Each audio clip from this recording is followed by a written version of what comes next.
Hey, this is Matt once again. Welcome back to another video. This is a paid request from Aragorn. Thank you so much for that. And for those interested in requesting any type of videos or reviews, video game stuff, topics, commentaries, what have you, feel free to send it either directly to my PayPal or join my Patreon. Both links are down below in the info box. And Aragorn wanted me to check out a Spider-Man fan film from back in the 90s, around 1992, I guess, called The Green Goblin's Last Stand. Now, recently, I had sadly seen and reviewed Spider-Man LOTUS, which was a piece of shit. Well, it's a fan film. Yeah, I know it's a fan film. I know, like, the director, the writer who played Spider-Man and the director, one of them said the word that rhymes with maggot, and one of them said the N-word. And then the guy who played the Goblin likes kids as much as Victor Salva likes kids. Put it that way. So you have a bunch of great people making that film. But the film itself just sucked. Like, they got over $100,000 to make a movie where Spider-Man cries for 2 hours. And then he sees a kid who's got terminal cancer, so his great idea is, hey kid, I know you're about to die. You're not even going to reach 11 years old. The balls ain't even going to drop, nothing. Let me tell you about how much my life sucks. The kid should have just said, you know what, Spider-Man, fuck you. I'm not even going to be 11. I'm 10 years old. I'm not going to see my 11th birthday. You think you have problems? Kid should have said, fuck off, Spidey. So you trauma dump on a terminal sick kid, but... And Harry Osborn walks sadly for 2.5 minutes thinking the fucking theme from Philadelphia by Bruce Springsteen is going to play. It didn't. Streets of Philadelphia. This is a fan film, though. This is a good fan film. Because, yes, it's 1992, shot on video, poor lighting. But this has the heart. This has the charm. This has some pretty decent stunt work. And Dan Poole, who directed it and who played Spider-Man, he actually wasn't that bad as Spider-Man. He really wasn't. I actually liked him as Spider-Man. I'm like, this guy captured the humor. He was personable. He was likable. I even liked the Rick Astley, haircut. Never gonna give you up. And I liked him. This was fun. It was only 51 minutes long. I'm damn stippy they didn't have $100,000 to work with. I don't know if they even had $1,000 to work with. This was a fan film that again had charm, heart, and good intentions. And there's a making of on YouTube. Dan Poole, seems like a cool guy. So apparently he had made these short films on Spider-Man, and he was hoping, I guess, maybe to be a stuntman. And then, hey, maybe to be kind of like an audition. He really, really wanted to be Spider-Man. This is around the time when there was talks of James Cameron doing the film. Of course, even that never came about. And then later on, you had Tobey Maguire. I'll be honest, I kind of like Dan Poole more than Tobey Maguire. I do. Because Dan Poole just seems like more of the normal guy that I read in Spider-Man in the 80s and early 90s. I get what Tobey Maguire's trying to be, but it seemed like more like Opie Taylor. Hey, my Aunt B and my pies, are they ready? I actually prefer this over Tobey Maguire's Spider-Man. I do. And pretty much he made these short films. I guess there's one, although I guess it's more of a trailer, because that's all I could find, like a 3-minute trailer of Spider-Man fighting Mysterio. And I guess there's one pretty rough quality of him fighting Bullseye from the Daredevil comics. I was looking at the making of, and I'm like, some of this footage in the making of, like, where's this footage? Like him fighting bad guys, kicking bad guys in the face. There's Bullseye Mysterio. I kind of wish he had put that into this, even if it was a montage. Because if you watch the trailer to this, there's J. Jonah Jameson, there's Mysterio, there's Bullseye, but they're not in the film. It's in the trailer, but not in the film. So when you watch the film after seeing the trailer, you're a bit disappointed because I like I said, if there was some kind of montage, like if it was maybe he's talking with Jay Jonah and or some kind of voiceover, maybe someone who's trying to be like Stan Lee voice acting or something, and hello, true believers. And then you see like a montage of Spider-Man doing his work, and he's fighting bad guys, and he's taking pictures, and he's dealing with J. Jonah Jameson, and he's just been on the steady work rate. Mysterio, Bullseye, bad guys here, bad guys there, taking pictures, and then finally Peter Parker's like, no, I gotta stop, I can't take any pictures, and J. Jonah's like, you're fired. Then all of a sudden you get to the opening. Wait, there's a bit of robbery. There's guys in a car. Okay, fine. You're hired again. Give me the pictures. And Parker's like, okay, fine. I'll do this. One last thing. I just wish that footage. It looks like fun footage, and you worked hard on it. I wish it was implemented in this. That deserves to be seen too. But I think it was also one of those things that it's only 51 minutes. And I wanted to see more. And if Spider-Man's kicking, other random bad guys' asses, I want to see that more too. So, like even again, my guy have a montage. God damn it. But yeah, he's really swinging in the air and like a maniac, almost fucking dying. He's on a speeding car, and these wide shots. Again, it's sometimes you can barely see what's going on, but he's on the car and is speeding around and putting their bodies through the word. Stops these two bad guys, and I'm sitting this going, this feels more like Spider-Man than what the fuck I saw of Spider-Man LOTUS. His humor, his sense of fun, enjoying this. Just with Gwen Stacy, it's their 2-year anniversary. Which is funny, both of these fan films deal with the death of Gwen Stacy. Which makes sense as one of the important stories of Spider-Man. Only this Spider-Man then doesn't find a sick cat and go, kid, let me tell you how much my life sucks. And constant staring and being sad. You could be sad, but not for 2 hours. And holy shit, Gwen Stacy and Peter Parker actually seemed like they liked each other. Which is Spider-Man LOTUS, it was like, even when you first meet him, it felt like they didn't like each other. It felt like they were ready to tear each other's eyes out. Or at least she was ready to tear. She looked depressed. Or had Dramamine or something taken.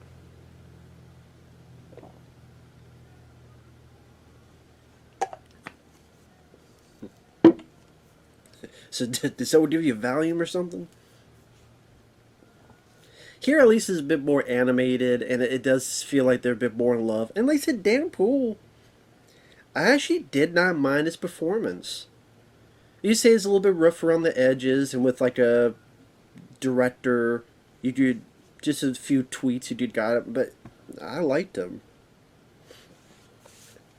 So while this is happening, Norman Osborn, I guess, is escaped from the asylum, and not Arkham Asylum, that's a different one, but an asylum.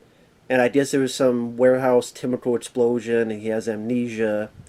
And the guy's being very over the top as Green Goblin, but at least he's being fun. And he goes home and he's wondering where his son is. I don't know why he keeps saying, Harry, my son. Harry, my son. I don't know if it's just to keep reminding the viewer, oh, by the way, Harry Osborn's his son. I just thought that was done a bit too much. Harry, my son. Harry, my son. After like the 5th time, I'm like, I get it, he's your son. You just say Harry. Let's get Harry. But you do buy that this dude's insane. I do. Over the top, but I do buy he's insane. It worked for Willem Dafoe in the first Spider-Man movie. It works for this guy.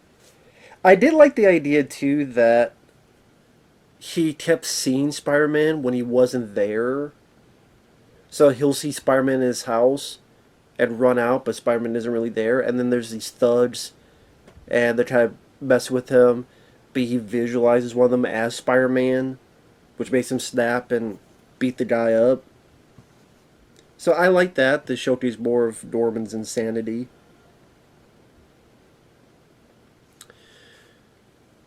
Spoilers. I would say check it out. It's for free on YouTube. It's actually under the YouTube name, The Green Goblin's Last Stand, but it's a 51-minute fan film.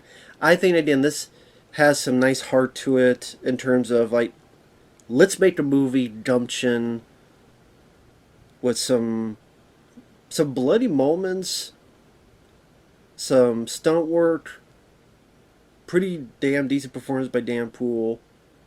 I also like that sometimes the music from Aliens, in particular Bishop's Countdown, is used. And one, because I love the soundtrack to Aliens, as you can tell right there, Aliens. I love the score. Bishop's Countdown is one of my favorite tracks, and if I made a fan film, I would be using the same damn thing. I would be using the same track multiple times like he does in this. So, a little bit of simpatico there. And lo and behold, I wanted to see more. That means it's the makings of something good when I wanted to see more. Its hardware's in the right place, and that makes it charming. Nowadays, fan films, they think they're these, $1 billion excursions. In a way, the down and dirty approach is kind of more charming because at the end of the day, it's still a fan film, and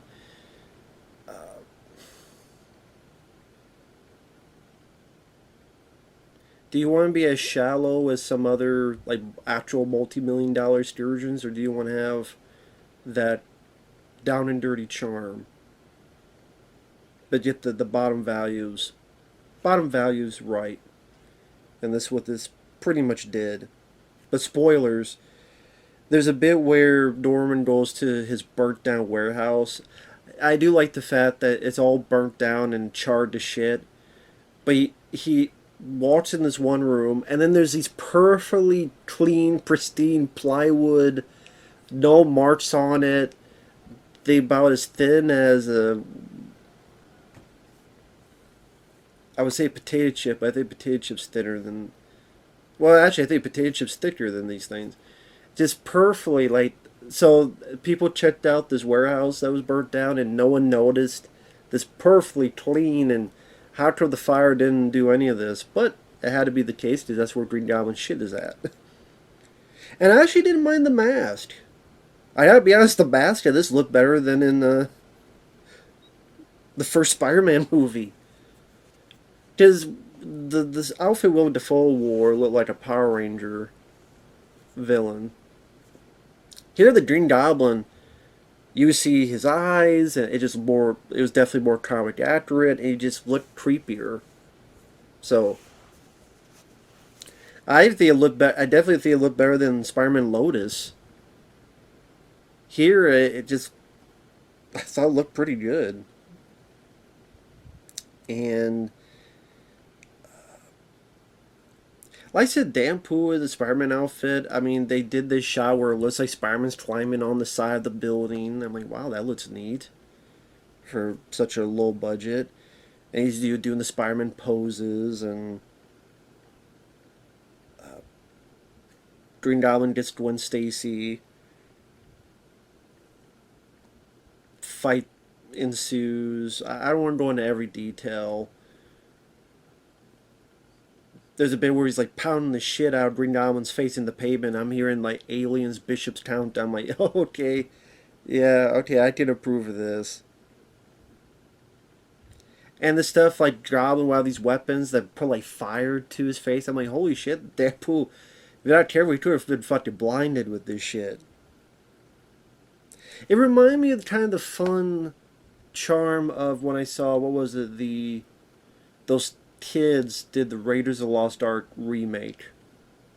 It's called Raiders of the Lost Ark, the adaptation, where these kids back in 1982, 81, 82, well, 81, because that's when the movie came out, 1981, about them, not sure when they started. Anyway, each summer they would go film scenes to do a remake of it, and so it became, these kids have what they had, blood, sweat, and tears to do a remake of Raiders of the Lost Ark. This remind me of, and I don't know, they just, I keep using the word charm. I know I'm overusing it, but even get to the point where, yes, Gwen Stacy does die, and sometimes you say the acting is this and that. Maybe for a fan film, I'm being more generous.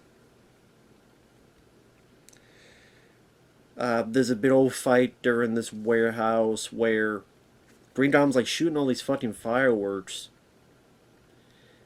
and like Deadpool's like avoiding all these fireworks, and literally if any one of them hit, it would fucking kill him. And then at one point there's an explosion. You see Deadpool like fly back, like a pretty crazy stunt. And also when Deadpool goes into rage, he's actually fairly good at showcasing rage, which you saw none of in Spider-Man LOTUS. You would think you would, but just a lot of silent moping and pretentious bullshit. One thing I do wish happened in the finale is, and yeah, Spider-Man, like, there's a point where, like a lot of the movies, part of his mask is fucked up, but this one looked bloodier, it looked grislier, so it looked more, not intense, but more like, damn, he's getting fucked up. I wish there was a moment where they were toe to toe, and Spider was really like just punch him in the gut, punch him in the face. I wanted him to knock Green Goblin through the fucking wall. I saw a wall there. I wanted him to just punch and knock Green Goblin through the fucking wall. I wish that was in it. I wish there was a moment where standing toe to toe, like he blocks and punches, like a bit of a fight choreography.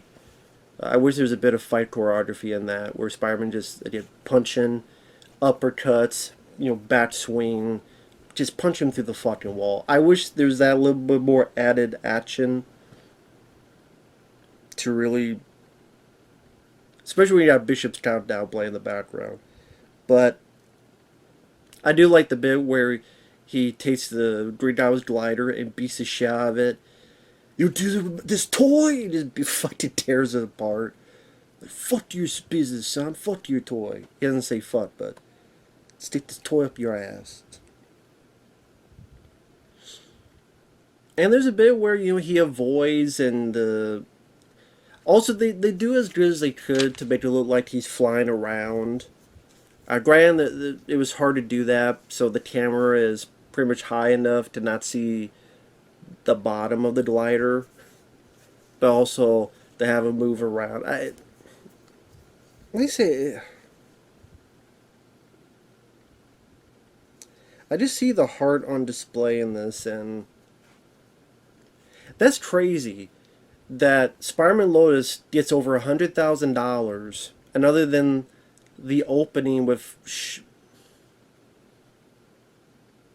almost hit the Shotmaster. It's not WCW. The Shocker. That actually scene wasn't much, but I'm seeing like bits in here, and it felt like a bit more just danger involved, and everything's done, of course, in camera, and that the stunts seem more dangerous because they were more dangerous, and there's more action in this in 51 minutes than there is in that 2-hour one. There's more action in this 51 minutes, and they didn't have over $100,000. I don't know what the budget was, but I'm damn skippy sure it wasn't that. So, I hope, if anything, Spider-Man LOTUS being such a piece of shit will let people see this more.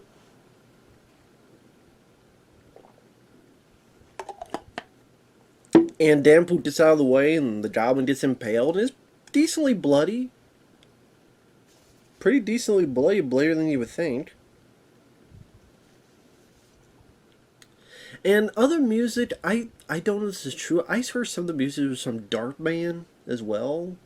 Maybe not, but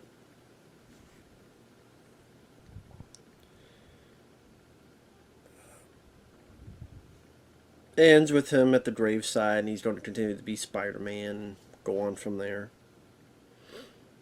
So it's a fun fan film. Like I said, I do wish to not let those short films in the past go to waste, because they worked hard on it. I do wish there was like a montage of him, J. Jonah, Bullseye, Mysterio fighting these thugs, like a montage. I think that could really start the film even more on a high note.